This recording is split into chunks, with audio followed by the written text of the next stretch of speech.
All right. Anybody ready to reopen restaurants? Well, it's clear that we are not able to look to most of our politicians for any sort of leadership. We've been forced to look to each other for leadership. We've been forced to look for community leaders for leadership. And this next gentleman has been a community leader his whole life, a civic activist, not only one of my closest friends, but every time our city and our country faces a crisis, he rises to the occasion. 11 years ago, during the Great Recession, when people were going hungry, he bought turkeys for everybody for Thanksgiving. 10 years ago, when folks around the corner decided they were going to occupy Zuccotti Park, he organized a movement to end the occupation. 8 years ago, in the aftermath of Hurricane Sandy, when so many found themselves instantly homeless, he rose to the occasion and launched Guyan Rescue. He's been on Wall Street for 30 years. You've probably seen him on Newsmax or on Fox Business Network. These days, you can see him every day from noon to 2 on Liquid Lunch on Biz TV. My friend, and a guy that definitely requires a Surgeon General's warning, John Tabacco. What's up, New York? They want me to get it fired up. I don't know, I feel like everyone's fired up already. I was born and raised in New York City. Yo! I was born in Knickerbocker Village on the Lower East Side in public housing. I'm wearing this hat not because I want to kick on the cops, because my father was a proud member of the NYPD for 20 years. I wear it everywhere. There used to be a time when you would be proud to wear this. Now my kids say, Dad, aren't you scared wearing that NYPD hat? I said, no. Our cops, they fight the men and women of the NYPD every single day to keep this city proud. But the guy who works in there has made this city nothing but a piece of cops, they don't have their back anymore. I spent 30 years on Wall Street. Every day I walk around down here, I see the NYPD. I say, thank you guys. God bless you. Stay out there. I know I can make money. I know I can provide for my family because the NYPD is walking the beat every single day. I spent 30 years looking at numbers. And I'm not usually up here talking about schools because I didn't do so great in school. But America still gave me an opportunity. I'm going to give you some quick numbers, and then I'm going to get off and let some other people talk. Here we go. Amazon profit up 100%. Walmart profit up 80%. Target profit 80%. Lowe's profit 74%. Microsoft, Facebook, Apple, Google, stocks at record highs.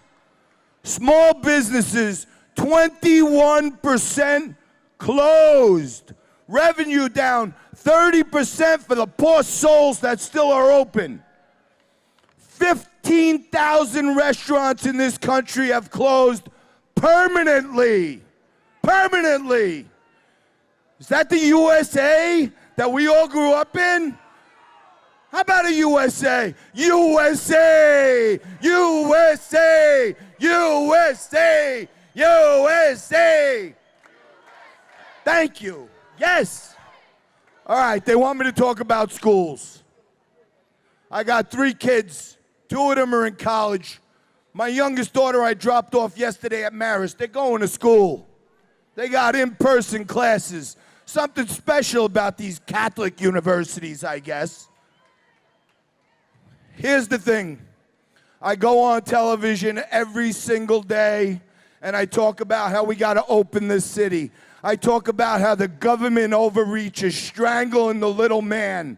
And I'm looking at my son, who's 14 years old, was looking forward to his freshman year of baseball, and he got it canceled. I grew up on Staten Island, on the sports fields of Staten Island. Where's Staten Island at? Yeah, there they are. Brooklyn's there, Bronx is in the house. The biggest part of developing a kid is what my father used to tell me. Sports and athletics team sports build character. And I see all the people out here, their faces, Marky D, Mikey Perugia, see my friend Rob, everyone I played ball with, we grew up to be upstanding patriots because we went to school. I rail every day about open the schools, open the restaurants, open the business. So I said, you know what? Let me take a shot. Let me ask my son how he feels about going back to school. And my son said, Dad, I said, son, what do you think? I go on TV every day saying they got to open schools. Do you actually want to go back to school? And he said, Dad, yeah. I don't see my friends. I don't have my sports. And he said, what you should do is go on your stupid show and you should tell them that I'm getting dumber. Me and all my friends are getting dumber because they give us the work in the morning and we don't have to turn it in till the afternoon. So here's a few suggestions.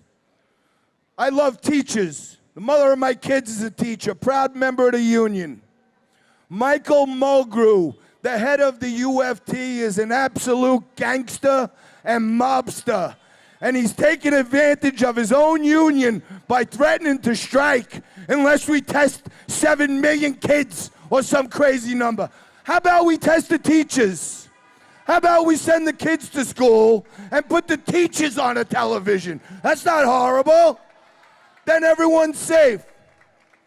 And the one thing I want to leave you with today is this. Governor Cuomo is a mutt. De Blasio is a mutt. Okay? Michael Mulgrew and Randy Weingarten are gangsters. Okay? Here's what you don't know, the dirty little secret. Cuomo and de Blasio need to come out public and say open schools so they can get federal funding. That's what they're doing. And they're using Mike Mulgrew as a little puppet to say, go out and say the teachers will go on strike. Then we can get the money. They're not worried about anything else except padding their safety deposit boxes, and that's all that matters. Teachers, I love you. NYPD, FDNY, every civil servant out there, God bless you working for this mud of a mayor. But I'll tell you this, we're smart. We're here. We stood up. We raised our voices every single day. We sit here with our mouth shut and our masks on. We're getting dumber, every one of us, and we got to stand up. God bless America.